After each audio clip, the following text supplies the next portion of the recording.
Il est grand temps d'organiser un McGregor Masvidal. Cette phrase ne vient pas de moi mais de Chael Sonnen. L'ex-combattant de l'UFC est devenu aujourd'hui analyste sur ESPN. Difficile de ne pas penser comme lui quand on sait que Conor et Jorge sont aujourd'hui deux des plus grandes stars de l'histoire du MMA.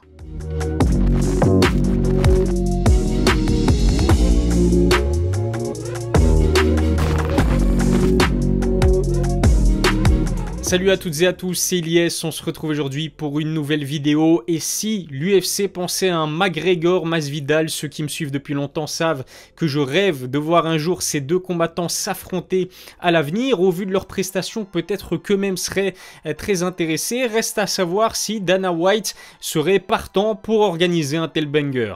Pourquoi ce serait une bonne idée? Dans quelle catégorie ce combat pourrait se faire? Et lequel des deux est-ce que je vois favori? Voilà ce dont je vais vous parler aujourd'hui dans cette vidéo. Juste avant, abonnez-vous à ma chaîne YouTube, lâchez un petit pouce bleu si le sujet vous plaît, puis suivez-moi sur mes réseaux sociaux, tous les liens sont dans la description. À la question de savoir si vous êtes partant pour un McGregor Masvidal, vous étiez plutôt partagé sur Twitter. Certains sont très chauds, d'autres pas du tout emballés par une telle affiche. Pourtant, inutile de préciser que si ce combat se faisait, il pourrait battre plusieurs records en termes d'audience et de pay-per-view vendus. Justement parce qu'on a là deux stars au tempérament sulfureux, capables du meilleur comme du pire dans un octogone. Jorge Masvidal vient tout juste de s'incliner sur décision unanime face à Colby Covington. Le Cubain d'origine restait également sur 2 défaites contre Kamaru Usman. 3 défaites consécutives et qui sont intervenues face aux 2 meilleurs poids welter à l'heure actuelle. Avant ses revers, il avait marqué 2019 de son empreinte avec une victoire expéditive contre Ben Askren et une prestation solide contre Nate Diaz. Avant même sa défaite face à Colby, Masvidal a signé une prolongation de contrat avec l'UFC, une prolongation qui ferait de lui l'un des combattants de MMA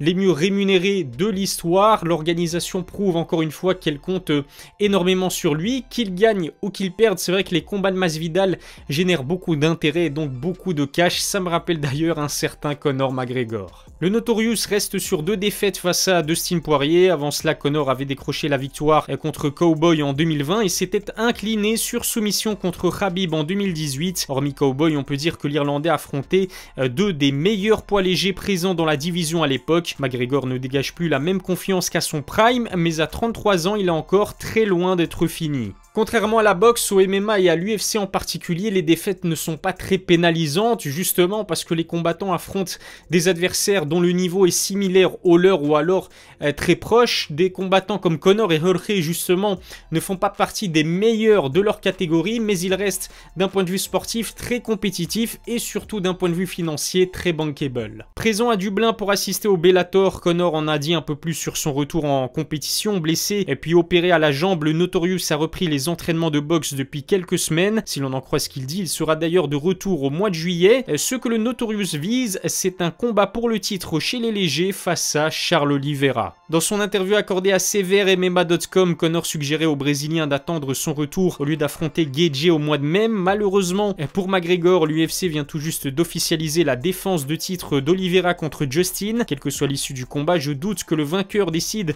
d'affronter l'Irlandais quelques semaines plus tard. Et puis voir l'UFC offrir un title shot à un combattant qui reste sur 2 défaites consécutives serait vraiment illogique. Dans ce cas-là, alors pourquoi pas envisager d'affronter Masvidal lors de l'International Fight Week? De tous les combats potentiels, je trouve que c'est le plus intéressant pour Conor. On sait que Dana aimerait aussi organiser une trilogie face à Diaz, mais pour l'instant, Dustin Poirier est en pole position pour affronter Nate. Même son de cloche du côté de Jorge, je ne vois à l'heure actuelle aucun autre combat aussi intéressant organisé pour lui. Kamaru et Colby semblent être beaucoup plus forts et Leon Edwards devrait disputer la ceinture des poids welter au mois de juillet. On sait aussi que le vainqueur du combat entre Khamzat et Burns pourrait ensuite se coltiner justement Colby avant un title shot. Avec son statut de star, j'ai du mal à l'imaginer combattre un Vicente Luque ou alors un Bilal Mohamed. Un McGregor Masvidal est d'autant plus faisable qu'en 2019, les tensions étaient à leur comble entre les deux hommes. On se souvient que Dana White avait mis de l'huile sur le feu en répétant que Jorge était beaucoup trop imposant pour Conor. Des propos remixés par Masvidal qui, après sa victoire contre Nate, avait traité l'Irlandais de nabo. Ces pics ont tellement titillé l'ego du Notorious qu'il s'est réessayé à une montée chez les poids welter. C'était face à Cowboy en 2020. Un combat auquel Masvidal avait assisté en chair et en os puisqu'il était présent dans le public. Je me souviens d'ailleurs qu'il s'était ramené en tenue de bain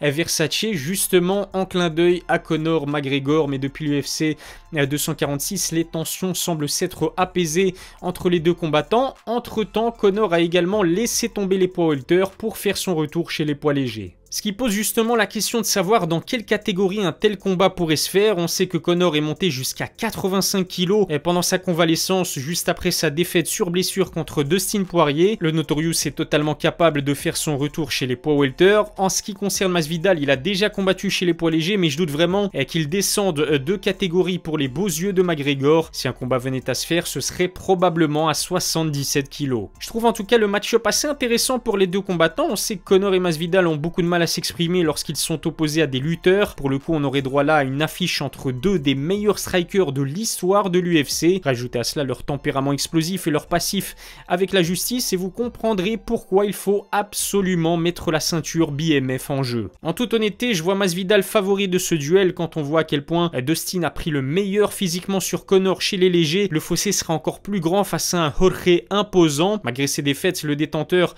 de la ceinture BMF s'est montré bien plus actif que McGregor dans un octogone ces dernières années. J'ai également l'impression que son cardio est peut-être plus fiable que celui du Notorious. Dites-moi en tout cas ce que vous en pensez. Est-ce qu'un tel combat vous intéresse? Si oui, lequel des deux combattants est-ce que vous voyez comme étant le grand favori? J'ai hâte de lire vos avis dans la barre des commentaires. Abonnez-vous à ma chaîne YouTube, lâchez un petit pouce bleu si ça n'est pas encore fait. Suivez-moi sur mes réseaux sociaux, tous les liens sont dans la description. Je vous remercie de m'avoir suivi. Je vous donne rendez-vous très vite pour une nouvelle vidéo. D'ici là, prenez soin de vous.